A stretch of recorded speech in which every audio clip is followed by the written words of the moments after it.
bonjour à toutes et tous, bienvenue au lieu unique, je suis Élie Commis, je suis directeur ici. C'est une belle émotion de vous accueillir ce matin, d'accueillir cette internationale des rivières et des autres éléments de la nature, qui est un projet que nous propose Camille de Toledo, et que nous sommes, qui est là, et que nous sommes vraiment très très heureux de faire avec lui, avec les différents intervenants du projet, avec l'Institut d'études avancées de Nantes, qui est vraiment notre partenaire sur ce projet. C'est voilà, c'est un très beau cheminement ensemble. Donc merci à vous pour ça. C'est une émotion pour moi parce que cette conversation avec Camille de Toledo dure depuis longtemps, parce que aussi ce projet a été imaginé depuis déjà un certain temps. Et cette première rencontre, aujourd'hui au lieu unique, c'est le moment public d'un travail qui se prolonge sur d'autres supports, sur d'autres médias, dans d'autres salles, pendant une durée de 3 ans. Et c'est donc un travail de construction commun que nous menons. Et c'est important pour nous parce que c'est un type de projet particulier qui mobilise une fiction, disons, agissante, une fiction qui nous permet d'écrire des futurs désirables, on va dire, de ne pas oublier les futurs que l'on souhaite, de permettre des rencontres à travers des pratiques disciplinaires différentes entre l'écriture d'un romancier, la réflexion de chercheuses et de chercheurs. Et donc à ce titre, c'est représentatif, disons, de nouveaux univers qu'on essaye de mettre en route et de lancer. Et la dimension partenariale est absolument essentielle parce que c'est des choses qu'on peut évidemment pas du tout faire tout seul et pour lesquelles on a besoin de se retrouver en commun. Donc belle première journée. Je vous donne déjà rendez-vous l'année prochaine à peu près au même moment, au mois de novembre, pour la suite ici au lieu unique. Et entre-temps, il va se passer beaucoup de choses ailleurs et avec d'autres personnes également. Donc très bonne journée à toutes et tous, à tout à l'heure. Et je te passe la parole, Caroline. Merci Élie, merci beaucoup à vous tous d'être présents donc aujourd'hui dans cette salle, ceux qui nous suivent aussi dans la salle d'études à côté et vous tous aussi qui êtes en ligne. Donc effectivement, pour nous, c'est l'occasion à l'Institut d'études avancées de faire sortir la recherche de ces murs, de la partager avec vous tous et on est très heureux. Donc juste un mot très court. Ce projet vers une internationale des rivières et autres éléments de la nature se déploiera sur 3 ans. Et donc ce que vous voyez ici aujourd'hui en est le premier temps fort. Il parle du tournant des droits de la nature et comment en fait ce tournant des droits de la nature va changer en profondeur, pourrait changer en profondeur notre politique économique. Au cours de ces 3 ans, pour évaluer ces changements, ces métamorphoses, nous aurons à nos côtés un collectif de 12 visages, de 12 voix, 12 perspectives. Rémi, Maria, Pascal, Laurent, Cécilia, Ronan, Isabelle, Valentine, Élise, Denis, Annie, Fabien. Merci infiniment d'avoir accepté de chercher avec nous. Vous formez ici le Conseil des témoins pour être notamment une chambre d'écho de ce tournant des droits de la nature. Nos témoins, comme vous le voyez, ont un carnet de notes et une petite lumière qui les suivront durant ces 3 années de réflexion, d'échange et de partage. Un point important, le temps de ces auditions publiques est travaillé en amont, si bien qu'il ne s'ouvrira pas sur une discussion. Mais vous aurez bien évidemment l'opportunité, après ces auditions, d'aller à la rencontre des auditionnés, d'aller à la rencontre des témoins et des partenaires du projet. Et cette fois, l'audition sera conduite par Camille de Toledo. 2 de nos auditionnés aujourd'hui, Jérôme Gaillardet et François Jarige, seront aussi à côté en signature pour dédicacer leur ouvrage. Donc si ça vous intéresse, vous pourrez aussi les rencontrer à ce moment-là. Voilà, maintenant c'est le moment de passer la parole à Camille. S'il vous plaît, n'oubliez pas d'éteindre vos téléphones portables et je vous souhaite une excellente écoute. Merci Caroline. Ouais, merci beaucoup. Voilà, je pense qu'on peut applaudir Caroline parce que ces journées et d'ailleurs Ellie et toutes les équipes du lieu unique. Voilà, merci pour eux, merci pour elles. C'était voilà, tout un chemin pour arriver jusque-là. Je vais commencer chacune de ces auditions par un temps d'écoute. Voilà. Donc, je vais demander d'atténuer un peu la lumière, un temps d'écoute d'autres voix que les voix humaines. Voilà. Merci beaucoup.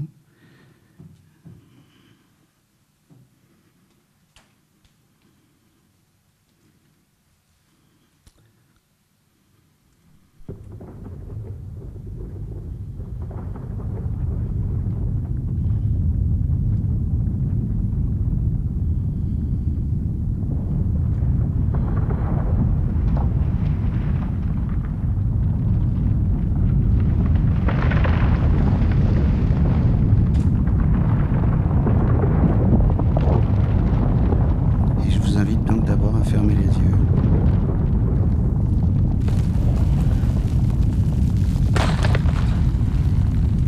Donc je l'ai dit, ce sont quelques minutes où l'on contient un peu la parole humaine, les disputes, les guerres de la parole humaine.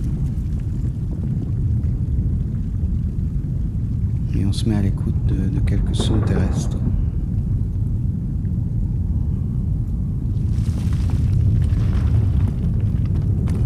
Craquements, des tissages,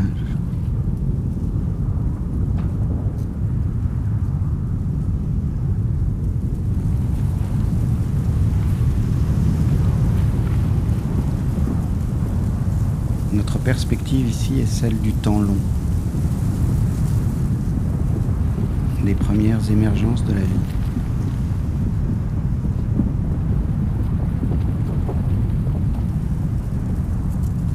Qui travaille? Comment ça travaille?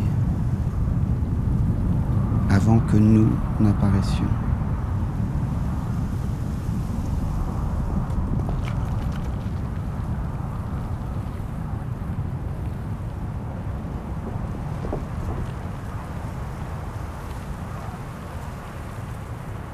Le projet qui débute ici, et vous l'aurez entendu, durera 3 ans. C'est aussi un temps long pour nous autres. Et j'aimerais que cette première journée accompagne une prise de conscience.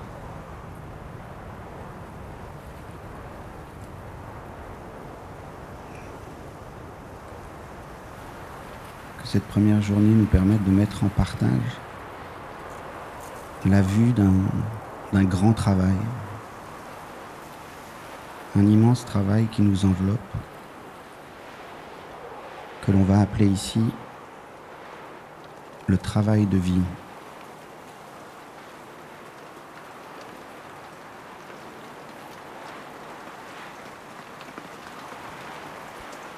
Des engendrements, des enlacements, des symbioses,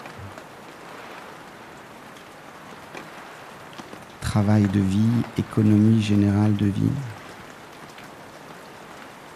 croissance de vie, production des conditions d'existence favorables à l'habitabilité du monde. Ce sont quelques expressions que je dépose ici.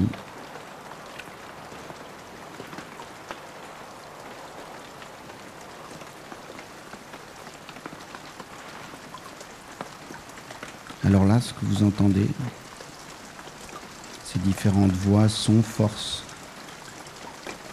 ont été collectées par un camarade, Rodolphe Alexis, qui parcourt le monde pour enregistrer des sons terrestres.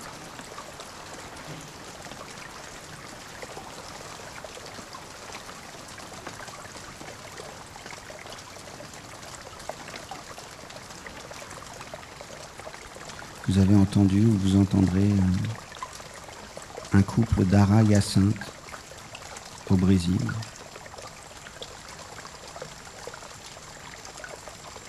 Des caquettements de bernaches en Finlande.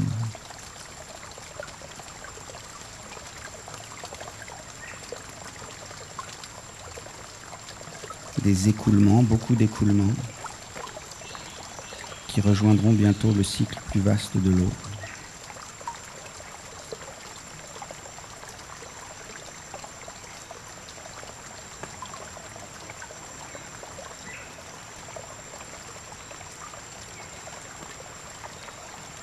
Vous entendez donc le travail continu, incessant, des entités terrestres,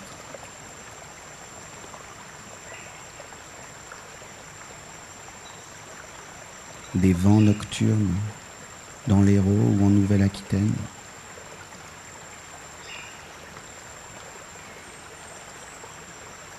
des bruissements de bambou dans un jardin à Kyoto,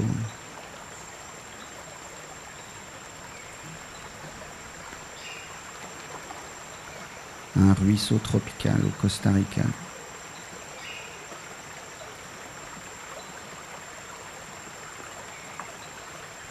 En fait, vous entendez l'incessant fourmillement de ce que nous appellerons parfois ici dans ce projet l'économie générale de vie.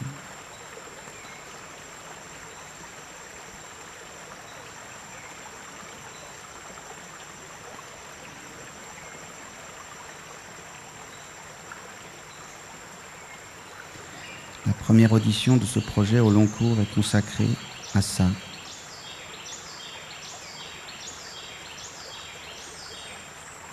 À l'écoute de ce grand travail des forces de la Terre, pour rappeler ce qui a été oublié ou relégué au fil de l'histoire moderne.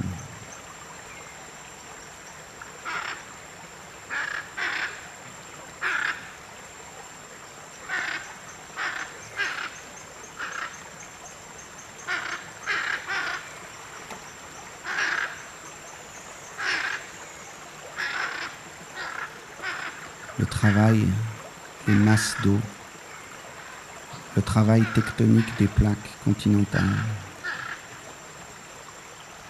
le travail physique, biochimique qui assure que l'atmosphère se régénère, le travail de la photosynthèse, de la pollinisation, le travail du vent.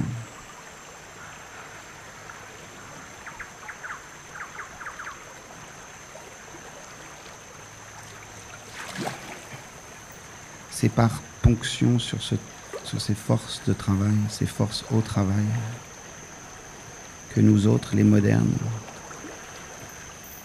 nous avons petit à petit séparé la vie humaine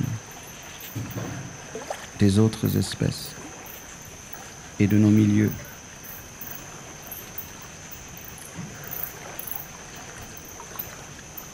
Et le temps actuel, celui de nos inquiétudes, est aussi celui où ces grandes forces qui ont produit la vie sont épuisées,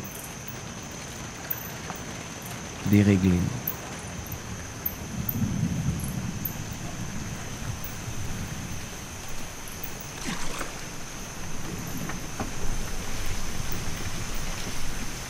Un temps où le corps de la Terre, semble-t-il, en solidarité avec les corps épuisés des travailleurs humains, ne parvient plus à accomplir ses grandes fonctions régulatrices, ne parvient plus à réparer la vie.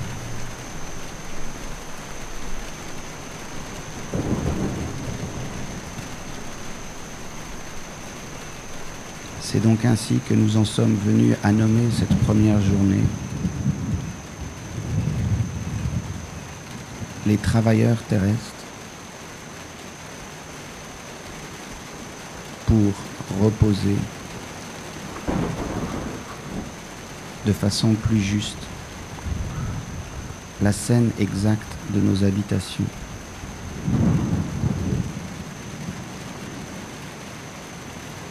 À partir de cette économie générale de vie qui nous enveloppe,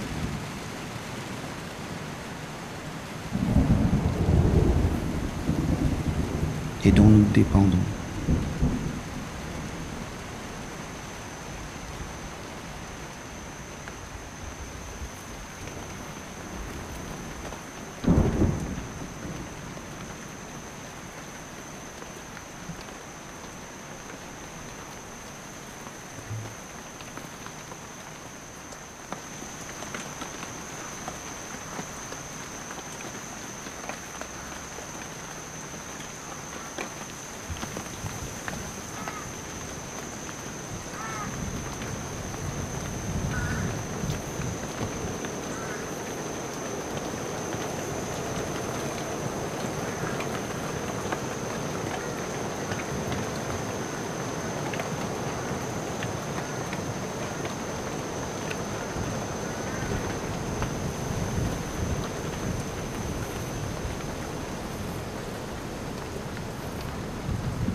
Merci.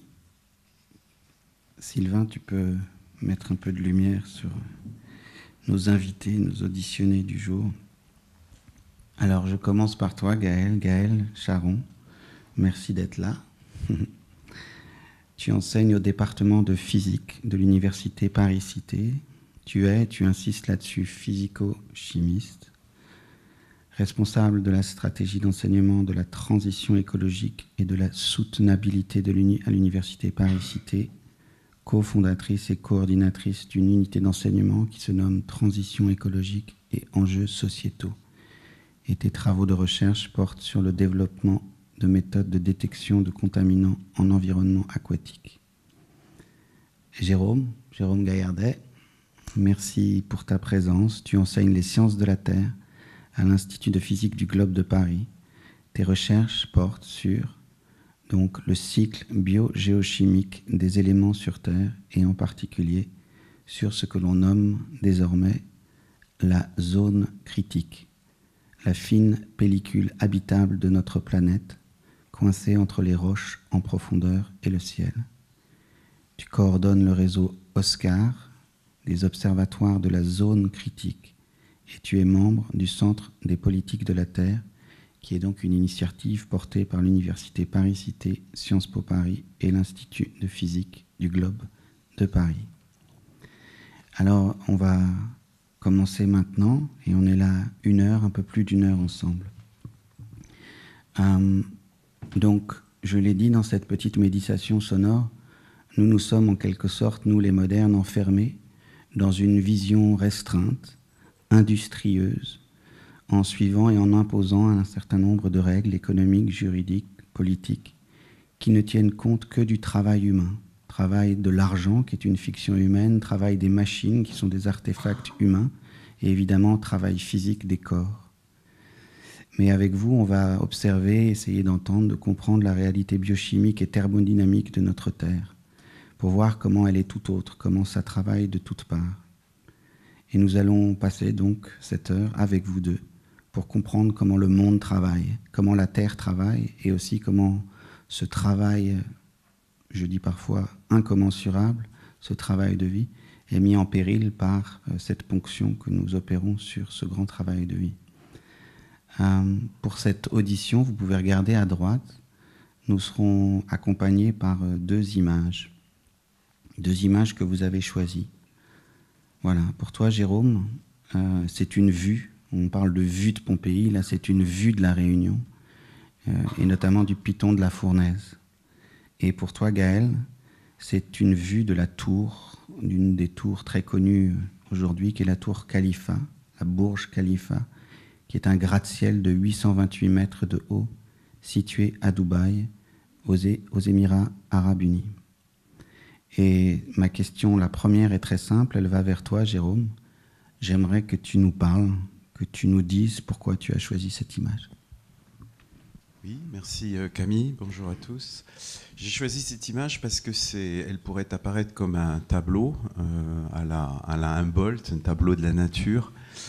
Mais en fait, pour moi, elle révèle exactement tout ce dont on va essayer de parler aujourd'hui, de faire l'inventaire finalement du travail, des travaux, de la nature. Donc pour rentrer un peu dans la description, enfin ma manière à moi de voir ce paysage, au fond, dans les nuages, il y a un volcan qui est le Piton de la Fournaise à l'île de la Réunion.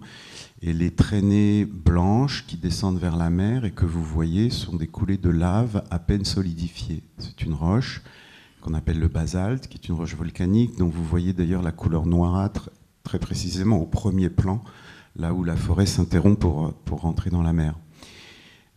Ensuite, au premier plan, vous avez de la forêt et sur la gauche, vous avez de l'eau. Et donc, on pourrait c'est l'océan Indien, et on pourrait s'arrêter là. Mais moi, ce que j'aimerais vous montrer, c'est que quand moi je vois cette image, je vois le travail de la Terre. Je vois le travail de construction de la croûte terrestre. Le volcan là n'est pas en éruption, son sommet est dans les nuages, mais on devine que ces coulées ont été crachées de la bouche de ce volcan. Cette image, pour moi, c'est une image, on pourrait l'appeler comme ça, c'est l'image des mots en sion. Je me suis amusé à faire l'inventaire des mots en sion que l'on pouvait coller à cette image. Donc pour fabriquer de la lave, il faut faire de la fusion, il faut fondre l'intérieur rocheux de notre planète. Ça s'appelle de la fusion, et de cette fusion, qui n'est pas parfaite, on va revenir là-dessus un jour, plus tard, de cette fusion qui n'est pas parfaite, naît une roche, le basalte, qui s'épanche à la surface de la Terre. Il y a tout un travail là derrière. Il y a le travail de fusion, il y a le travail de remontée, il y a le travail de solidification, encore un mot en sion, qui permet à un liquide de devenir un solide. Mais on ne s'arrête pas là. Si on va du côté de l'océan, cet océan qui vous semble être une grande étendue bleue, calme, est complètement animé, puisque les nuages que vous voyez dans le ciel sont des petits bouts de cet océan qui ont subi une évaporation. Et les nuages, ils sont issus de la condensation d'eau-vapeur en eau liquide. Et ça, c'est du travail du point de vue de la physique. Gaël le dira mieux que moi. Et puis, on ne s'arrête pas là. Cette forêt, elle n'est pas posée sur la croûte terrestre qui est en train de se former ici. Elle est liée au fait que ces nuages se sont transformés en pluie, comme ce matin sur Nantes, que cette pluie qu'on a entendue tout à l'heure dans l'image sonore que Camille a diffusée s'est infiltrée dans le sol, a permis une transformation de cette roche basaltique en quelque chose d'habitable. Ça, c'est fondamental, c'est ce qu'on appelle l'altération. Ce mot est très beau dans la langue française, hein, altération, faire quelque chose d'autre. Et c'est une des transformations de la nature. C'est un autre travail extrêmement important qui permet l'implantation de la forêt. La forêt, elle travaille parce qu'elle prend du gaz carbonique à l'atmosphère, qu'elle transforme en matière vivante. Vous ne les voyez pas, mais cette forêt est peuplée d'animaux, de champignons, de bactéries, qui font aussi des transformations, de la respiration, de la fermentation. Je continue ma liste de mots en sion. Et tout ça participe au travail général de la nature. Donc pour conclure sur cette image, quand moi je vois cette image, je vois vraiment la fabrique de l'habitabilité terrestre. Tout y est à peu près sur cette image, et c'est comme ça que la Terre est devenue habitable et surtout essaye de maintenir son habitabilité. Merci beaucoup Jérôme, c'était une première manière de rentrer dans cette économie générale de vie. J'aimerais que tu nous dises, depuis ton point de vue, et là c'est une réponse un peu plus longue, on a préparé, on a discuté de comment articuler toutes ces choses, comment on décrit aujourd'hui, du point de vue des sciences de la Terre, comment est-ce que l'on sait expliquer l'émergence de vie et le fonctionnement du système de la Terre. Et je te demanderai une vision très synthétique, je sais que c'est absolument impossible, mais voilà, tu es l'auteur d'un livre dont Caroline a parlé, La Terre habitable. Et donc, si vous voulez la version longue, vous pouvez aussi lire le livre. Mais là, c'est juste une entrée en matière. Comment est-ce qu'on voit ce système de la Terre à l'œuvre aujourd'hui ? Le mieux, c'est sans doute de commencer par l'histoire de la planète. Donc, nous sommes sur une planète dite rocheuse. C'est-à-dire que sa vocation, si elle n'avait pas évolué vers ce qu'elle est aujourd'hui, ça aurait été d'être comme la Lune, comme Vénus, comme Mars, ses proches voisines, qui ont à peu près la même constitution originelle. Elle est fabriquée de l'agglomération de météorites, de roches, vraiment.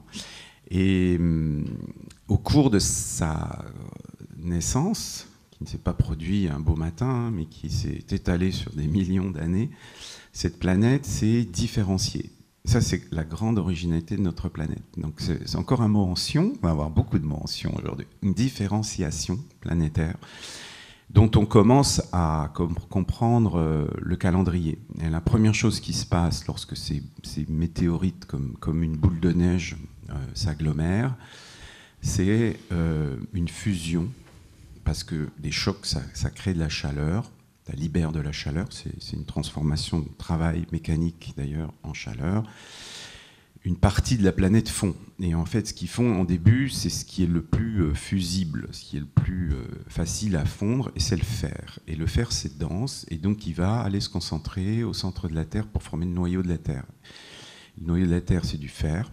Et c'est pour ça qu'il y a un champ magnétique sur la planète Terre. Et le champ magnétique est fondamental pour l'habitabilité de la Terre. Donc la fabrique de l'habitabilité de la Terre, elle commence très tôt dans l'histoire de la Terre. Et puis après, la planète va dégazer, c'est-à-dire que les éléments un peu volatiles, qui ne sont pas très à l'aise dans les solides, dans ces roches, à cause du chauffage, vont dégazer, former un océan, enfin de l'eau, des gaz dans une atmosphère qui condense plus ou moins, comme sur l'image là, et la formation d'un océan. Et ça se produit très tôt dans l'histoire de la Terre. La fabrication, en gros, de ces grands réservoirs qu'on connaît aujourd'hui, l'océan, le manteau de la Terre, qui est un terme très mal choisi, mais qui en gros est ce qui reste quand tout s'est différencié, quand le noyau s'est formé, quand l'atmosphère s'est formée, quand l'océan s'est formé, il reste en gros une grosse pellicule de roche qui s'appelle le manteau de la Terre. Et un petit détail que j'oublie et qui est pourtant fondamental, c'est qu'à partir d'un certain moment dans cette histoire de différenciation, apparaît un certain type de croûte terrestre. Et ça, on n'a pas complètement toutes les clés pour comprendre pourquoi ce type de croûte terrestre apparaît. Mais ça se produit vers 2,1 milliards d'années. Ça, c'est pas fait en un jour non plus, ça s'est étendu sur 1 milliard d'années. C'est la croûte, ce qu'on appelle la croûte continentale, qui est faite, on est en Bretagne, c'est super, des granites, qui sont une roche assez peu dense et qui va flotter en quelque sorte sur le manteau. Et à partir de ce moment-là, la planète invente les terres émergées, parce que sinon la planète Terre aurait été un océan complet. Ça aurait été 100% de surface océanique, sans ces espèces d'îles que l'on appelle les continents et que les géologues appellent la croûte continentale. L'apparition de la croûte continentale, c'est un des processus de la différenciation, est fondamental puisqu'elle crée les surfaces émergées. Et à partir de ce moment-là, vous voyez bien que l'océan qui s'évapore tout le temps parce qu'il est réchauffé par le soleil, il a la possibilité de faire pleuvoir ces nuages, de se déplacer vers les continents, vers ces masses émergées, vers ces espèces de grosses îles qui commencent à apparaître il y a 2 milliards d'années. Et là, c'est l'initiation du cycle de l'eau dont a parlé Camille. Et le cycle de l'eau, c'est fondamental, c'est un des travaux fondamentaux de la planète, et c'est ça qui rend la planète habitable. C'est ça qui crée, à la surface des continents, notre milieu de vie, finalement. Parce que si la planète était restée rocheuse, comme est Mars, comme est la Lune, elle ne serait pas habitable. Vous n'avez pas envie d'habiter la Lune. N'en déplaise à Elon Musk, Mars n'est pas habitable. Et pour la rendre habitable, il faudrait des milliards d'années que nous n'avons évidemment pas. Et la planète Terre a eu cette intelligence, on pourrait le dire comme ça, ou tout du moins la capacité de faire travailler un certain nombre de cycles pour la rendre habitable. Et donc, l'apparition des continents, c'est une des étapes majeures dans la différenciation de la planète. Et puis l'apparition de ce que, comme l'a dit Camille, on commence à appeler cette zone critique, c'est-à-dire cette fine pellicule sur laquelle on vit, parce qu'on ne vit pas dans les roches. Et on serait très malheureux si on était condamné à vivre dans des roches. On vient, d'ailleurs c'est des images quasi bibliques, hein, on vient de cette petite pellicule de terre avec un petit T, qui est issu de la transformation de ce qu'il y a en dessous. Et ça, c'est pas forcément évident de comprendre que si la Terre n'est pas Mars, c'est parce que sa surface a été transformée par le travail d'agents dont on va reparler, qui se manifestent sous la forme de cycles, comme des machines. Voilà. Merci infiniment. Pour poser cette scène aussi, donc, et je vous le dis, on va arriver parce que ça peut vous sembler très loin par rapport aux droits de la nature, mais effectivement, c'est très important de voir qu'est-ce qu'on a raté, nous autres, les modernes, pourquoi on s'est trompé, notamment dans nos catégories juridiques, politiques et économiques. C'est pour ça qu'il faut repartir de là. Les économistes classiques au XVIIIe ont un peu, en quelque sorte, laissé tout ce monde dont vient de parler Jérôme comme un fond du tableau, en pensant qu'on allait pouvoir développer une surcouche de cette économie, certains l'appellent restreinte, des humains. Mais quand on a échangé, Gaël, avec toi, tu disais, voilà, moi je suis physico-chimiste et j'ai besoin de poser les bases de la thermodynamique, comment on définit le travail. C'est vrai qu'au 19e, on s'est resserré sur un travail humain. Comment est-ce qu'avec ta perspective, on définit le travail ? Merci Camille. En fait, je vais essayer de vous emmener à travers la thermodynamique pour reconnecter le travail des modernes et le travail de la Terre. Donc, je vais parler ici du point de vue de la thermodynamique, qui est un mot très barbare. C'est en fait la science des transferts d'énergie et de matière. Et le sens que l'on donne au travail en thermodynamique, il est connecté au sens qu'on donne au travail dans la vie courante. Il est juste un peu plus général. En thermodynamique, le travail, c'est un transfert d'énergie qui va conduire à un mouvement ordonné. Par exemple, quand je tape avec un marteau sur un clou, le clou se déplace dans une direction bien définie. La voiture me transporte sur l'autoroute et elle effectue un travail, je vais dans une seule direction. Et puis, pour vous parler ici, toute la machinerie de mon corps, elle effectue un travail. Mon sang circule dans mes artères dans une seule direction. Dans mes nerfs, il y a un influx nerveux qui va parcourir mes nerfs dans une seule direction, comme s'ils étaient sur l'autoroute. En fait, tous les cycles naturels, ils font intervenir ce type de travail, ces mouvements ordonnés. Par exemple, les pollinisateurs, ils transportent le pollen d'une fleur à l'autre. Le vent va pousser les nuages depuis la surface des océans vers les terres émergées, comme nous le disait Jérôme, et il va contribuer ainsi au cycle de l'eau. Les arbrisseaux, ils travaillent aussi à capter, à structurer et puis à élever en hauteur la matière organique au sein du cycle du carbone. Le travail, il est aussi présent dans le système Terre sous une forme dormante qu'on ne va pas voir immédiatement. Par exemple, tant qu'elle n'est pas brûlée, l'essence dans le réservoir de la voiture, elle ne produit pas de travail. Il va falloir l'incorporer au moteur à combustion pour qu'elle libère du travail et fasse avancer la voiture.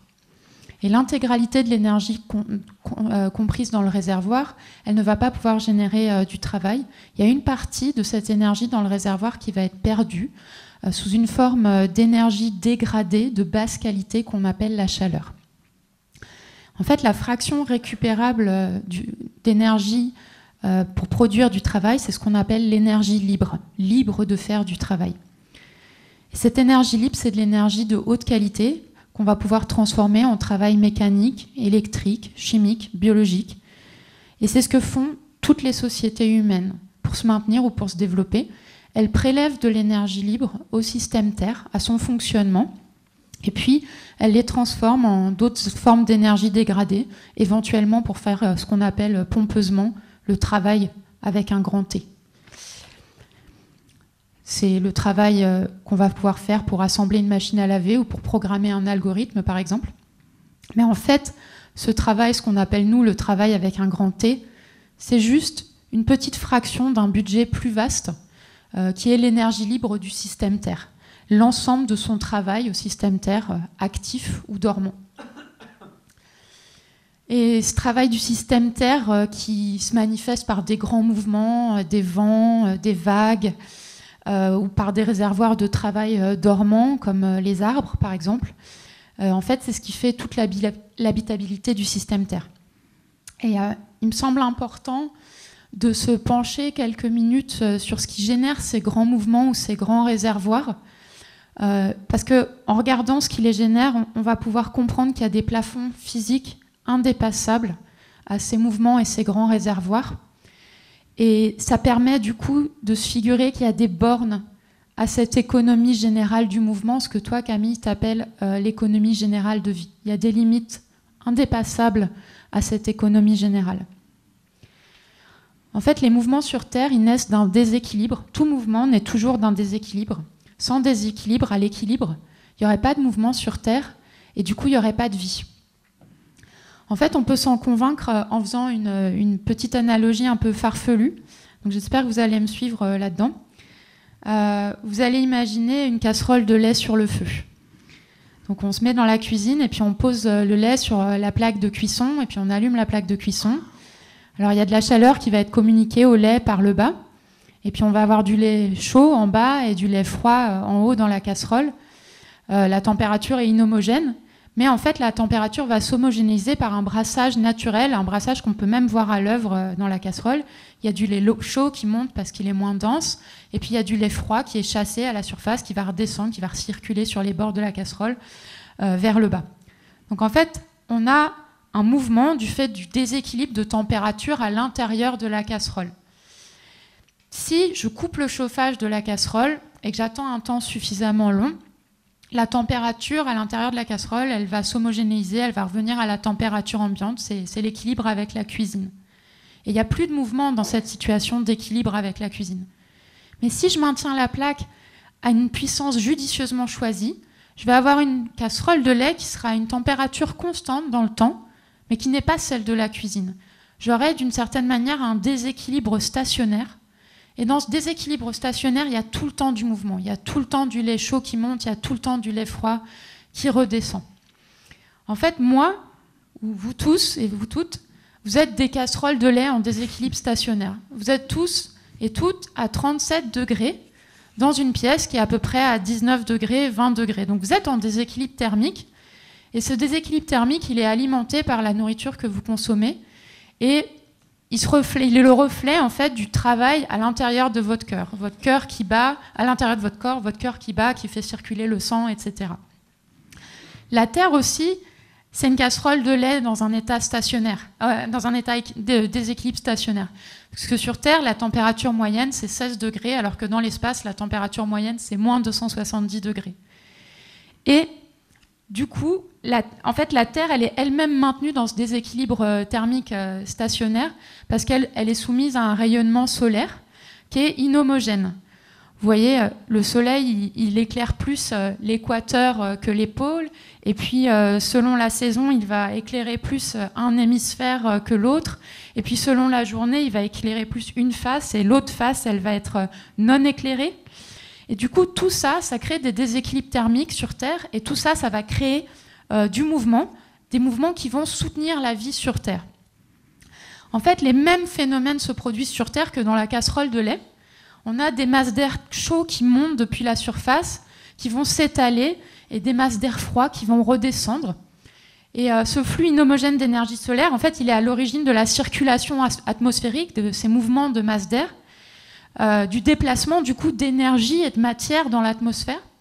Et cette circulation atmosphérique, elle est elle-même responsable de la création des vagues à la surface de l'océan et du coup de la circulation océanique.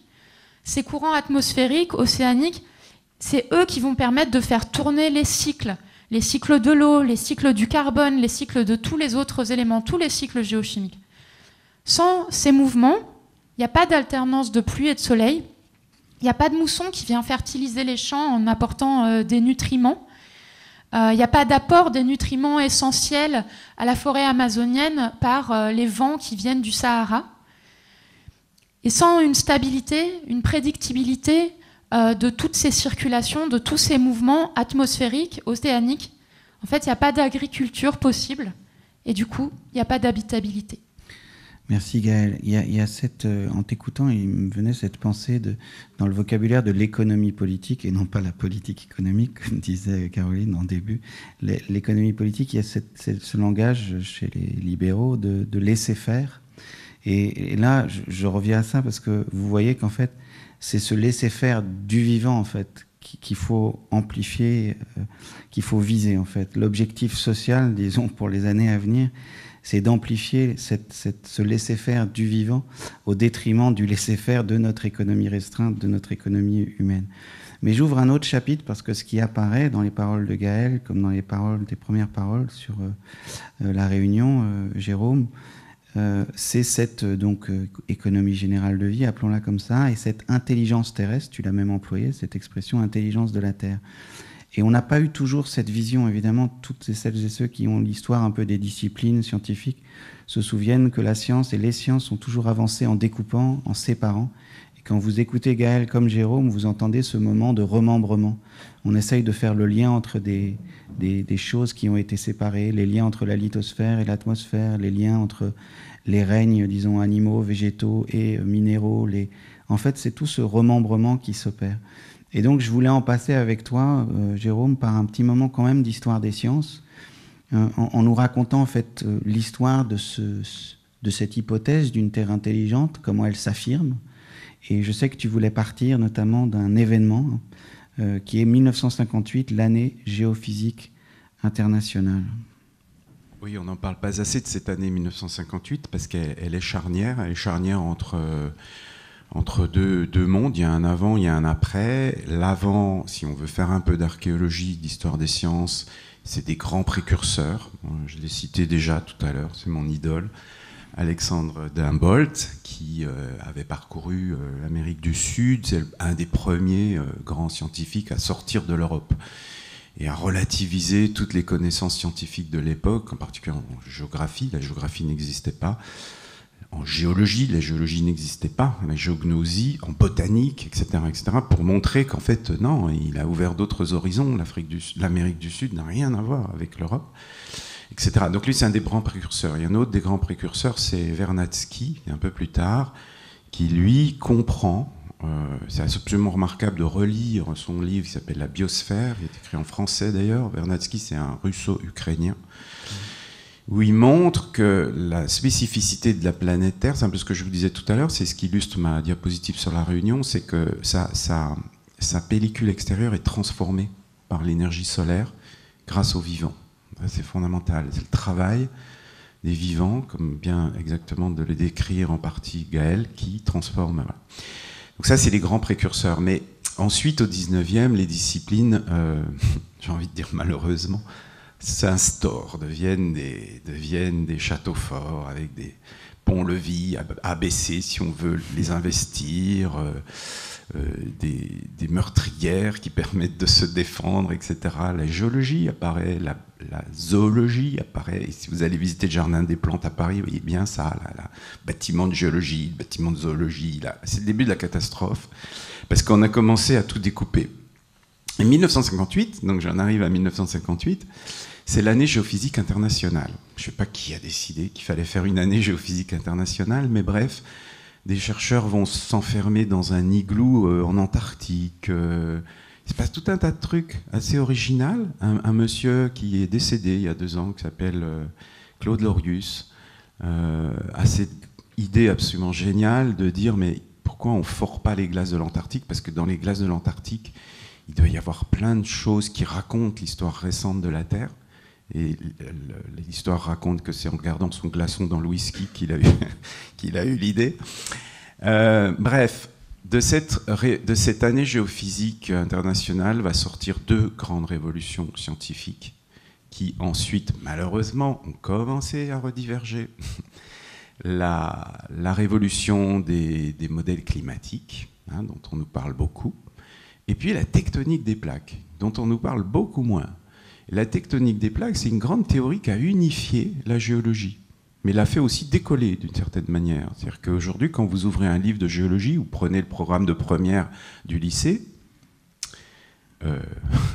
vous avez une géologie complètement déconnectée du sol, qui vous parle des grands mouvements de convection. Elle n'a pas osé prononcer le mot, mais ces grands mouvements de la matière qui n'affectent pas que l'atmosphère, chers collègues, mais qui affectent aussi l'intérieur de la Terre, font que ça bouge de tout partout, à la surface de la Terre et en profondeur.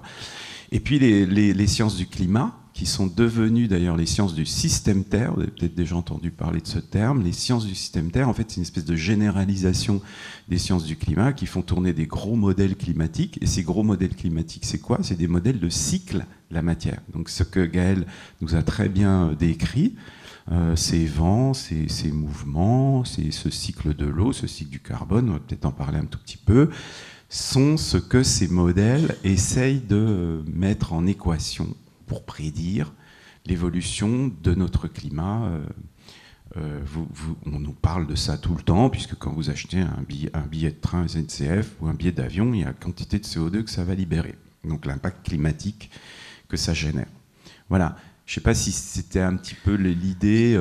Si, tu n'as pas prononcé le nom de Lovelock et de Margulis. Alors voilà, et voilà, une des conséquences aussi, une des conséquences de l'année géophysique internationale, c'est l'apparition de ce qu'on a appelé l'écologie globale. Donc cette conscience que tout est connecté, un peu comme je vous le racontais tout à l'heure sur ma diapositive. Il n'y a pas l'océan, les continents, la forêt, tout ça se parle, tout ça...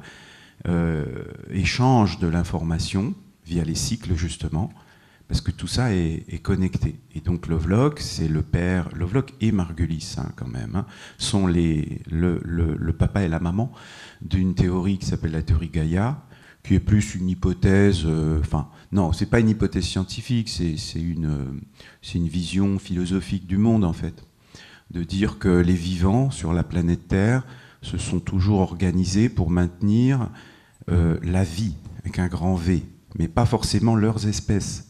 Par exemple, lorsqu'apparaît l'oxygène dans l'atmosphère il y a 2 milliards d'années, c'est à cause, entre guillemets, de vivants, puisque c'est un déchet. Et il y a la plupart des autres espèces qui n'aiment pas l'oxygène, pour lesquelles c'est un poison, qui vont mourir. Donc c'est un commun qui est un commun avec un grand V qui s'appelle la vie, mais qui va éventuellement provoquer la destruction d'espèces pour les remplacer par d'autres.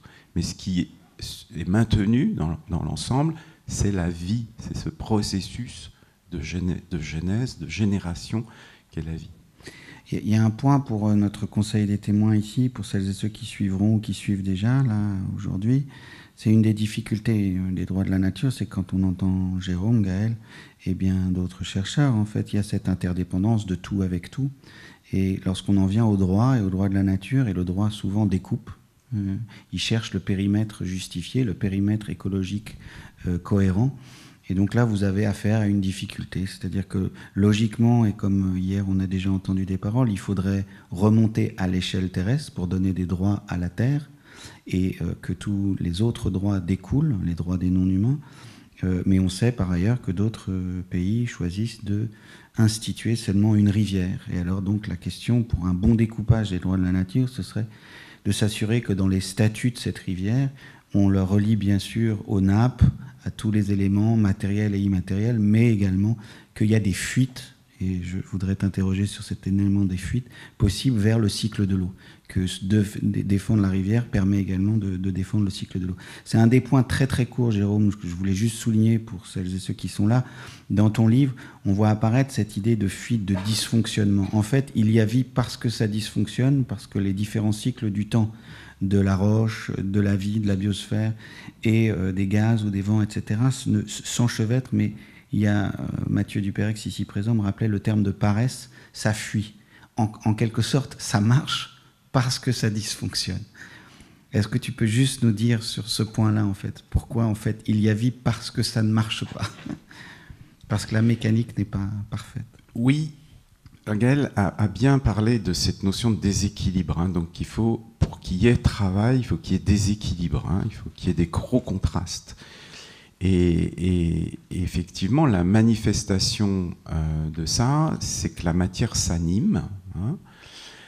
Et si on prend n'importe quel des cycles et qu'on commence à regarder, à faire des calculs de combien d'eau est évaporée, combien de carbone est prélevé de l'atmosphère, etc., très vite on s'aperçoit que c'est vraiment très mal fait cette affaire-là.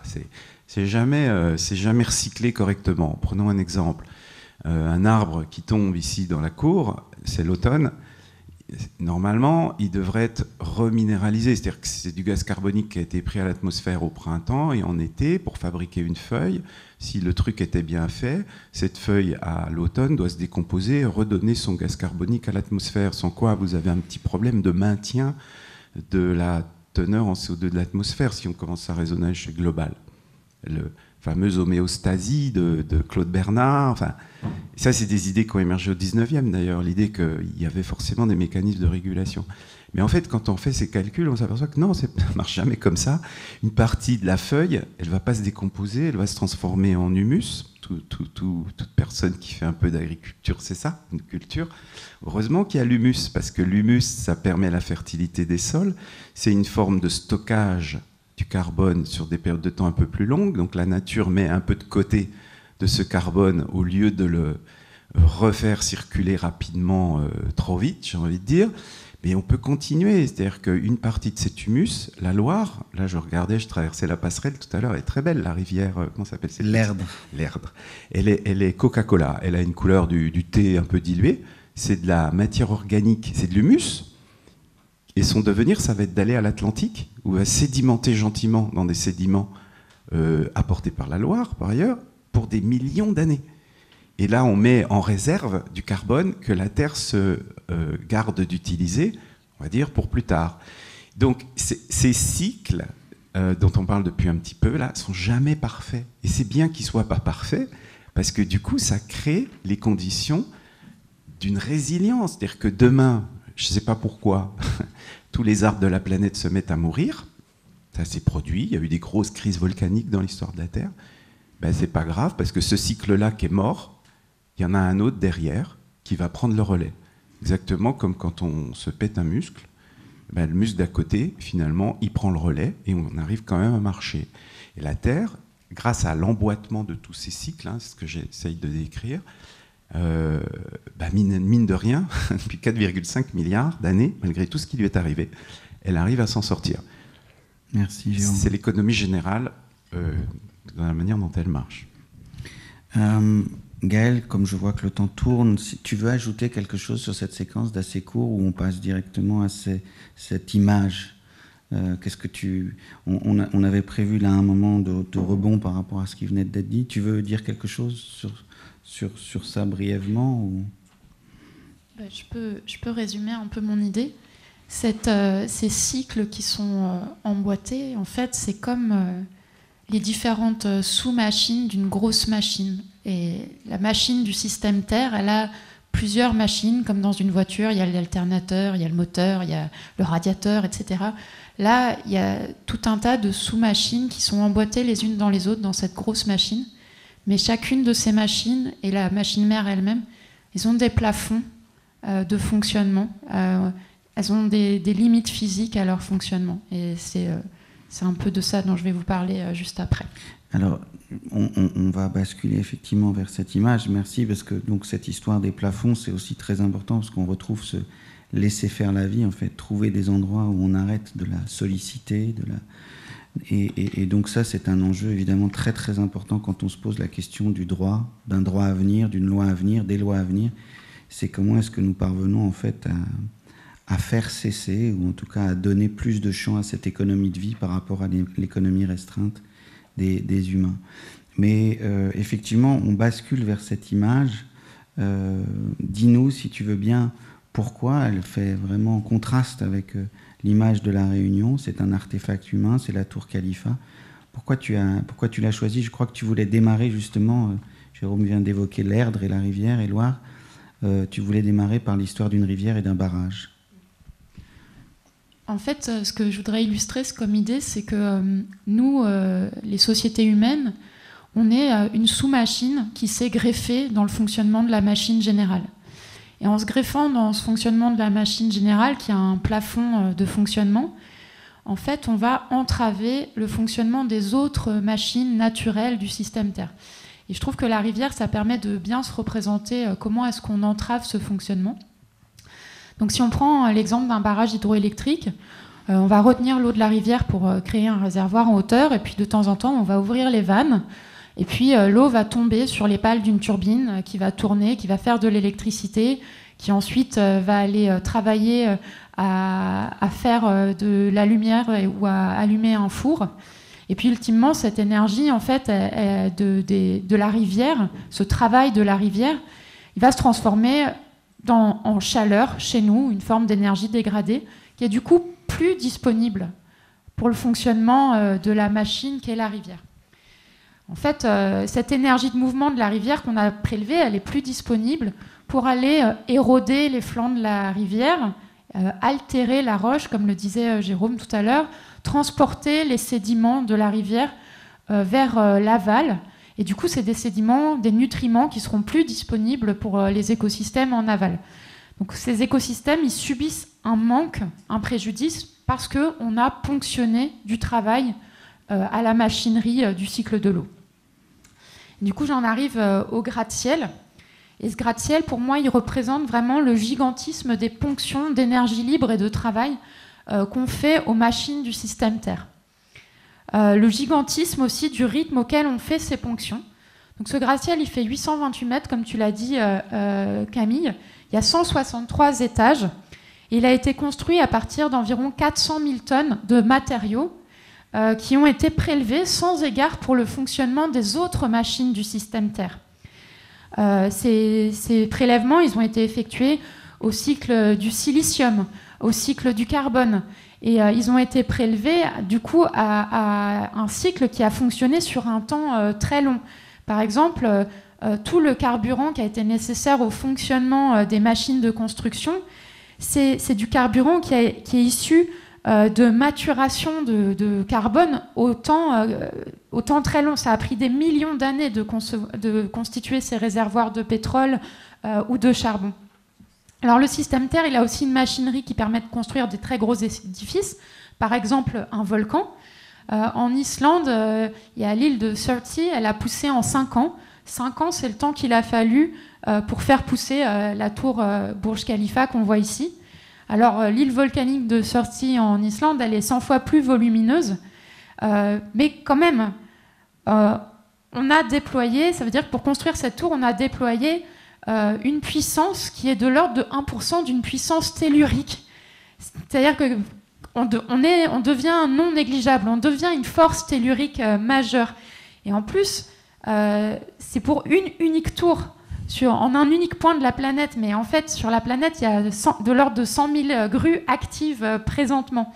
Donc nous, les sociétés humaines, on n'est plus une sous-machine négligeable, on est une machine majeure du système Terre. Et la première d'estimation des ponctions que l'on fait d'énergie libre et de travail au système Terre, c'est pour la satisfaction de nos besoins métaboliques, les besoins de 8 milliards de personnes. On consomme de l'énergie libre sous la forme de nourriture et puis on la dégrade en chaleur, en matière dégradée. Et la puissance qu'on dissipe pour ce métabolisme humain, en fait, elle est du même ordre de grandeur que la puissance de la circulation océanique. L'eau, c'est 70% de notre surface. Et nous, on dissipe la même puissance que pour cette circulation océanique. Donc ça, c'est juste pour les corps. Oui, juste pour les corps. Et la deuxième destination de nos ponctions d'énergie libre, fossiles, nucléaires, et puis pour une part infime, ce qu'on appelle le renouvelable, c'est toutes nos activités hors métabolisme. La construction, le transport, le chauffage, l'éclairage, la transformation des matières, TikTok. La puissance qu'on consomme pour ces activités humaines, elle est de l'ordre de 10 à 100 fois plus que ce qu'on consomme pour se nourrir. Et donc, c'est une gigantesque consommation qu'on assure en fait en mobilisant rapidement, en 200 ans, un réservoir d'énergie libre, le charbon, le pétrole, qui a mis des millions d'années à se constituer. On vit à crédit. Donc on voit bien qu'on a deux échelles de temps qui rentrent en collision. Si on devait soutenir cette consommation énergétique gigantesque, gloutonne, en nous appuyant juste sur les flux d'énergie terrestre instantanés, ce qu'on appelle le renouvelable. Par exemple, si on devait juste se soutenir sur l'énergie éolienne, il faudrait qu'on capte la moitié de l'énergie du vent. Il faudrait qu'on éteigne la moitié des vents. Et du coup, ça engendrerait un ralentissement considérable des vents et du coup, des modifications dramatiques de toute la machinerie de circulation de la matière sur la Terre. Et donc on voit bien que la croissance sans limite des énergies renouvelables, ça ne peut pas être la base d'une croissance économique. Il y a un plafond. Non seulement ces flux d'énergie, ils ont des plafonds d'énergie, des plafonds thermodynamiques, mais surtout, en les accaparant pour faire grossir la machine humaine, les autres machines terrestres vont être profondément altérées. Alors je voudrais prendre pour ça une espèce d'image. Imaginez que vous êtes dans une voiture, cette voiture elle a été construite pour circuler à 130, et puis vous allez demander au moteur non seulement d'entraîner les roues, mais aussi de faire fonctionner la climatisation. Et puis les tablettes des passagers qui regardent des films. Et puis aussi le serveur de données qui collecte toutes les données sur la voiture connectée, qui a un mécanisme 5G. Et puis vous allez aussi lui faire tourner un grille-pain et une machine à laver dans le coffre. Et bien en fait, c'est ce que nous, on fait au système Terre. C'est ce que l'activité humaine fait au système Terre. Nos ponctions sont trop gourmandes, nos rejets trop rapides, jusqu'au point finalement que la voiture, elle ne va plus pouvoir rouler à 130. Le système Terre, il ne va plus pouvoir fonctionner comme il fonctionnait avant. Et du coup, l'idée d'une croissance économique continue, elle ne tient que si nos ponctions d'énergie, elles sont négligeables, et elles ne le sont déjà plus depuis très longtemps. Une fois les chiffres mis sur les budgets énergétiques des différentes machines du système Terre, nous y compris, il apparaît clairement que l'économie humaine, elle ne peut pas faire cavalier seule. Cette économie humaine, elle est pieds et poings liée au fonctionnement du système Terre. Elle est inscrite dans cette économie au périmètre plus large qui prend en compte cette intrication, cette économie générale du mouvement, cette économie générale de vie. Merci beaucoup. Je me souviens que dans nos échanges, on en était même venu à cette idée que donc, il y a celles et ceux, évidemment, dans l'horizon à venir qui diront sobriété, qui diront moins. Mais il y a cette question, et elle rejoint celle des droits de la nature, de l'opposabilité du monde. Une force opposable, en fait. Quelque chose qui, hors de notre règne humain, puisse nous dire non. Ici, ça s'arrête. Ici, ça arrête de construire. Et c'est ça qu'essaye aussi de construire cette perspective tout autre, du tout autre, de la rivière, de la terre-mer, des milieux, des écosystèmes, parfois des forces animales, végétales, des animaux, de certaines espèces, pour à un moment donné construire un non. En fait, notre question, peut-être, c'est celle-ci. Comment est-ce qu'on construit du non, et un non ferme, définitif, depuis un autre lieu? Est-ce que, avant ma dernière question vers vous, puisqu'on en arrive à la fin de cette première audition, Jérôme, tu veux ajouter quelques points de rebond sur ce que vient de dire Gaël? Je pense que c'est bien de saisir aussi qu'entre vous, ce n'est pas tout à fait les mêmes langages. Vous avez entendu Gaël avec un langage qui était machine. Parfois, Jérôme, on échange avec un vocabulaire qui serait plus qualifié par certains d'animant ou d'animique, voire peut-être même d'animiste, c'est-à-dire une terre intelligente. Sur ce point ou sur d'autres, est-ce que tu veux ajouter quelques éléments? Bon, je vais juste dire que l'enseignement de l'histoire de la Terre, parce qu'on n'est pas les premiers, on n'est pas la première espèce à jouer avec le système, en fait, hein, et à chaque fois que ça s'est produit, en fait, il y a eu mort, d'une certaine manière, du cycle en question. Donc,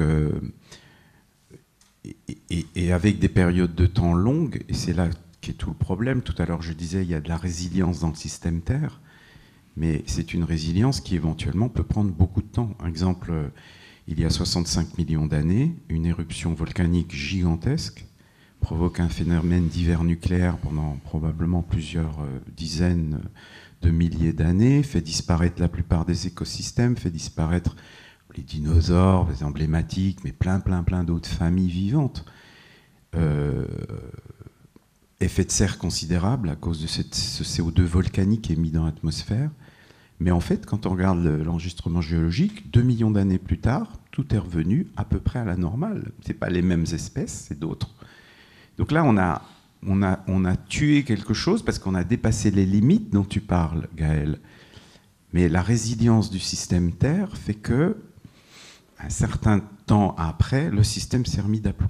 Alors, bien sûr, si on prend comme comparaison ça par rapport à ce que nous sommes en train de faire, si jamais nous sommes en train de faire une 6e extinction, comme le disent un certain nombre d'écologues, bien sûr, le système s'en remettra, mais sans nous, quoi. Donc la question de l'habitabilité, elle est vraiment liée à des échelles de temps. Et quelles échelles de temps on veut sauver, quoi. Merci beaucoup. Alors, je vais en revenir pendant un tout petit moment. Je vais prendre la parole pendant 2 minutes devant vous, Jérôme, Gaël, pour exposer l'enjeu, un des enjeux des droits de la nature. Quand on se pose la question de donner des droits pour reconnaître les valeurs, les besoins d'entités tout autres, qu'on va appeler des entités non humaines, des rivières, des lacs, des forêts, peut-être avec vous et avec votre soutien des processus naturels, donner des droits à un processus de type pollinisation ou cycle de l'eau, etc. En fait, la question qu'on se pose très vite, c'est sur quoi on le fonde. Et ces droits de la nature ont émergé depuis le début de notre siècle à la faveur d'un certain nombre de revendications de peuples autochtones. C'est-à-dire qu'en fait, les droits de la nature sont apparus en s'appuyant sur ce qu'on pourrait appeler des arguments ou des cosmovisions, des traditions, des modes d'existence, des formes de religiosité qui sont autochtones, indigènes ou autres. Je pense à la Wanganui en Nouvelle-Zélande qui s'est appuyée sur des cosmovisions maoris, des populations locales vivant le long de la rivière. Il se trouve que dans nos contrées, en Europe ou autres, il est difficile de trouver le peuple autochtone, voire dangereux d'une certaine façon, parce qu'on ne voudrait pas que les droits de la nature se fassent à la faveur d'un retour, disons, d'un ethnicisme quelconque qui soit ligérien ou rhône-alpin, etc. Donc cet argument-là, il est souhaitable de l'entendre, parce que les peuples indigènes autochtones ont été de meilleurs sentinelles, de meilleurs gardiens du monde. Ils ont moins de ponctions que les modernes. Et on peut le garder à l'esprit parce qu'on peut toujours, à titre individuel, donner une puissance d'agir ou une forme de croyance à la vie de Loire ou à la vie de toute autre rivière ou de tout autre écosystème. Mais simplement, on ne peut pas l'utiliser ici. Il y a une autre manière d'aborder les droits de la nature, c'est sous un angle technique, un peu institutionnel. Et là, on va se poser des questions très pratiques. C'est qui sera la voix du lac, qui sera la voix de la rivière. Et ça, c'est des questions de gouvernance, de représentation. Est-ce que ce sont des élus? Est-ce que ce sont des scientifiques et des élus? Est-ce que ce sont des tirés au sort? Alors on va un peu comme ça échanger sans jamais trouver le dessin idéal. Et puis il y a une troisième voie qui va être explorée ici et qui l'est déjà aujourd'hui et qui l'était déjà annoncée hier, c'est de partir de comment ça marche, comment ça fonctionne.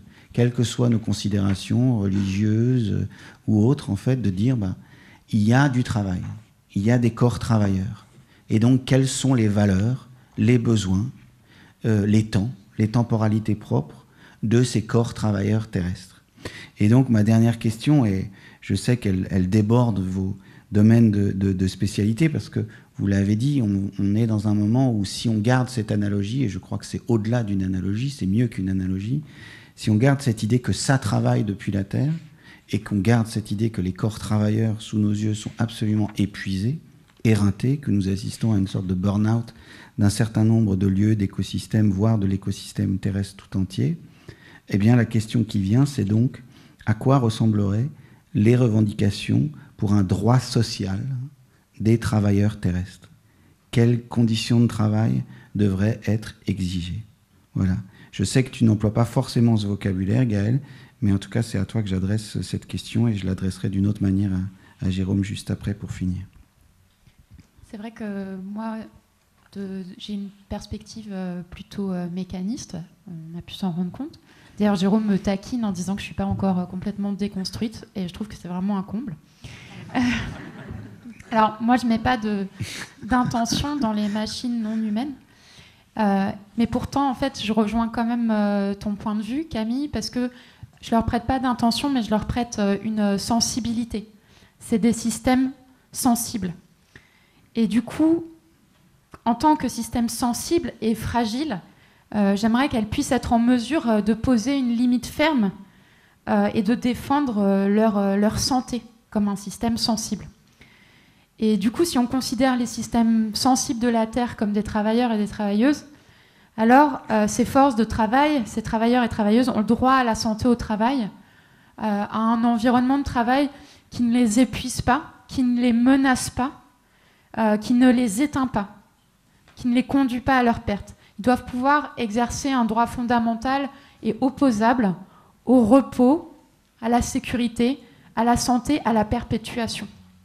Et donc, comme pour le travail humain, il faut en fait des moyens pour faire appliquer ces droits fondamentaux à la vie en pleine santé. Merci beaucoup. J'ajouterais peut-être d'ailleurs le droit à la paresse, qui était une des revendications au XIXe siècle. La question que je t'adresse, Jérôme, merci Gaël, je pense que ce droit à la santé, on va le retraverser. C'est une dimension importante, la santé des écosystèmes, une santé collective.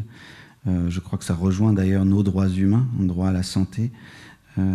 C'est, à mon avis, ça fait partie si on doit trouver un package qui rentre dans les droits de la nature, le bon vivir, comme on disait hier avec Gonzalo Soso, le bon vivir qui est au fondement des droits de la nature tels qu'ils sont pensés dans certaines populations et pays d'Amérique latine. Toi, Jérôme, donc, avec les sciences de la Terre, avec ces perspectives qui sont les tiennes, comment est-ce qu'on viendrait à organiser, penser, appréhender donc cette lutte sociale des travailleurs terrestres? Et j'insiste sur ces termes parce que vous assistez peut-être là en une audition à une bascule qui me semble importante. C'est que, vous voyez, on est parti d'un droit de l'environnement, c'est celui que nous connaissons. On est en train possiblement de basculer vers des droits de la nature. Et vous voyez qu'en une seule audition, on est en train de parler de droits sociaux de travailleurs terrestres ou de travailleurs non humains. Et comme les mots comptent, j'aimerais savoir comment tu les appréhendes. Et je mets ça au commun, en partage. J'emploie parfois le terme de matérianimisme, en disant que peut-être que cette époque, c'est le passage d'un matérialisme, disons, de l'inerte à l'idée d'une matière animée, d'une matière qui est animée de peut-être pas d'intention, mais de sensibilité, comme tu disais, ou d'un travail. Donc, à toi, Jérôme, de conclure cette audition, et merci. Non, c'est passionnant, ce basculement sémantique là qu'on est un peu en train de vivre. Hein. On voit qu'on ouvre des perspectives complètement nouvelles. Si on voit le monde en cycle, bon, c'est vraiment, moi je suis complètement déconstruit de ce point de vue-là. C'est-à-dire que pour moi, un fleuve, c'est pas un fleuve, c'est un flux, c'est un moment, enfin, c'est un devenir. Voilà. Et j'aime beaucoup cette expression de Bernadette Vinceau de Vincent, un moment d'être dans le devenir. Par exemple, pour moi, un arbre, c'est un moment d'être dans un devenir. C'est-à-dire que cet arbre, il est pris dans un cycle, et dans l'arbre, le carbone se pose, il prend un peu de temps. Mais sa vocation, c'est d'être un jour dégradé. L'océan, c'est un réservoir, on a prononcé ce mot, qui est du champ sémantique un peu mécaniste, machiniste, un réservoir. L'océan, c'est un réservoir parce qu'il est créé, il est décréé, enfin, je sais pas comment dire, il est rempli par les rivières, mais il est vidé par l'évaporation. Donc en fait, pour moi, un océan, il a ce que j'appelle dans mon langage, c'est pas très beau, il faudrait trouver d'autres termes, mais un temps de résidence, cette paresse dont on parle de tout à l'heure. Et finalement, un arbre, il a son temps de résidence. Un loup, ça a un temps de résidence du carbone, par rapport au carbone, mais on pourrait raisonner par rapport à plein d'autres choses. Voilà. Et c'est ça qui est intéressant quand on voit le monde en cycle, c'est-à-dire qu'on l'a animé avec cette vision, alors soit un peu machiniste, ou un peu plus, avec un peu plus de recul, comme moi je la pratique. Mais on réattribue des propriétés différentes à chacun des objets qu'on croyait fixes, bien identifiés. Une montagne, pour moi, c'est pas du tout un truc fixe. Une montagne, les Alpes, dans 30 millions d'années, n'existent plus. Ils seront au fond de la Méditerranée. Voilà. Donc les Alpes, c'est un moment d'être dans le devenir du cycle de la matière à la surface de la Terre. Et c'est pour ça que la Terre, quand on la regarde de l'extérieur, n'a pas la tête de Mars ou de la Lune, elle n'a pas ces cratères qui sont des traces d'astéroïdes qui ont rencontré la trajectoire de l'astre au cours de son histoire. Elle a passé son temps à travailler pour se réjuvéner. Il y a quand même une chose. Donc voilà, donc moi je suis complètement cette idée de la paresse. C'est bien la paresse puisque ça permet aux choses d'exister. Et je me rappelle d'un fameux article de Bruno Latour, Le Parlement des choses. En fait, c'est plus le Parlement de comment ces choses bougent qu'il faudrait essayer de travailler, puisque rien n'est fixe, tout bouge tout le temps, avec effectivement de temps en temps des paresses, et peut-être que le droit d'un lac à se reposer, c'est ça qu'il faut mettre en avant. Et si on perturbe la digue, on va vider le lac trop vite. Quand on fait de l'agriculture mécanique, on perturbe un sol qui s'est formé sur des dizaines de milliers d'années, on le perturbe en quelques dizaines d'années. Donc là, on rompt un équilibre dynamique. Ce moment d'être du sol, on le perturbe, on porte atteinte, on pourrait le dire comme ça, à la paresse du sol dans ce devenir. Voilà. Je ne sais pas si c'est des mots de conclusion, mais je voudrais quand même dire une chose qui, moi, me perturbe tout le temps, un petit peu le caillou dans la chaussure, c'est que les humains, ça ne travaille pas tout le temps. Et ça a le droit à dormir, à prendre des vacances, à aller en retraite, même si c'est compromis. La nature, à cause de ces machines, elle ne s'arrête jamais. Le champignon, toute la nuit, il a travaillé là, pour vous. Voilà. Donc on ne va pas être capable de... Enfin, ça va être compliqué, parce qu'ils n'arrêtent pas de travailler les éléments de la nature. Merci Jérôme. Gaëlle, est-ce que tu veux dire un dernier mot sur lequel d'entre vous deux arrive à être le plus déconstruit? Bon, très bien. Merci infiniment à toutes et à tous. Merci pour votre écoute. Bonne pause déjeuner. Je crois que Caroline, voilà, je veux bien qu'on les applaudisse. Merci à vous. Je suis content.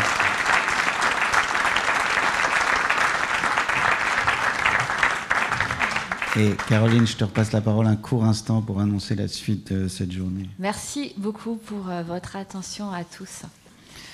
Donc la prochaine audition va démarrer à 14h30 précise. Donc pour ceux qui sont là présents ici, je vous invite à arriver, enfin vous pouvez en tout cas rentrer à partir de 14h. Pour ceux qui sont en ligne, connectez-vous à l'heure pour être parmi nous. Et je vous rappelle que Jérôme Gaillardet peut dédicacer son livre juste à côté. Là, il est en vente et vous pouvez l'acheter. Voilà. La Terre habitable. Voilà. La Terre habitable qui est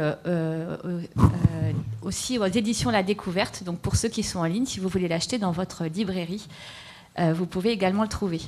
Et Gaëlle Charon sera également là, donc si vous souhaitez poursuivre la discussion avec elle. Voilà, et à tout à l'heure. Merci à tous. Merci à toi, Caroline.